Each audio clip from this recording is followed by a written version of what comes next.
One of the reasons why I'm making videos is because I want my people who deny their Igbo-ness to know that they are truly Igbos. There are two reasons that people from my own side and Yoma people can deny their Igbo-ness. One is that some of them believed that they are descendants of Benin. Two is that some of them believed that Igbo people are forcing them to be Igbo. So when I make videos and I'm talking about Benins or bringing facts about who the Benin is and how we are not Benins, I'm not making the video because I want to paint the Benin bad people or I want to create an enemy.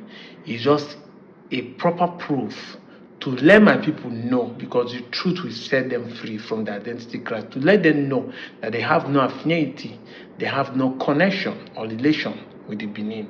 Yeah, we live in that territory before we migrated back to this place, but that doesn't mean that we are related blood with them, and that's why we don't answer the same name, we don't speak the same language, we don't bear the same culture.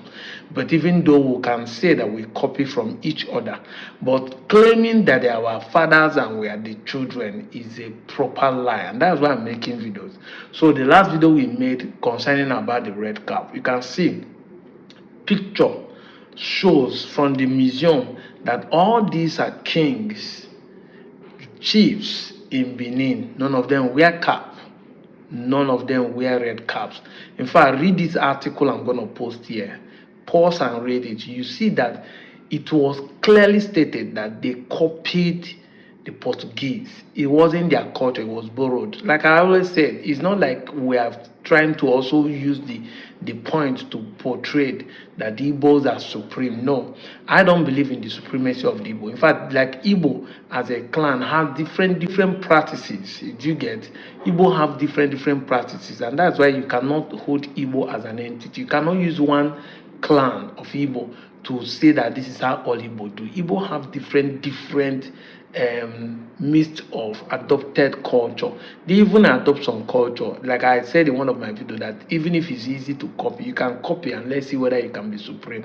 But when you now come and be claiming that you are supreme, that is where the problem is. That you say, now you start this thing. You don't even want to give no acknowledgement that you copy. You now say, now you start this thing, and now you give them to everybody. So it's not true.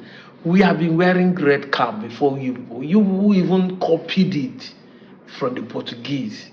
And I keep presenting fact and evidence, but none of you can come out with one fact and evidence. All you say that then say your history is documented. But those books that we said, nobody has seen it. Nobody has seen any of the write-up. These are books written by white people, not Nigerians.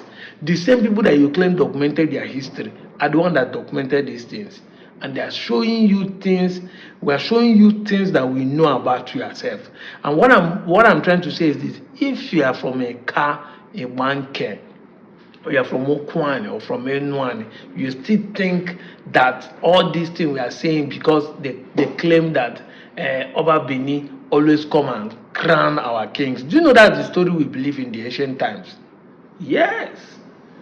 Say Obi of Onchubo cannot be crowned without the visitation of Oba. Oba Bini never for one day come to any of our Nyoma land. How many of our kings can they say they need to come here to crown? But these are the stories we had before, and they make it look as if these are the people who put the red cap on top of them. No, it has never been. So that's why I told you that whatever Benin is wearing is borrowed. We also borrow some things that are not from Benin, but somebody claiming that he's the one that gave to us that and their culture with the practice, that is a pure lie, and they can never work in this 21st century. I'm out of here, Joe.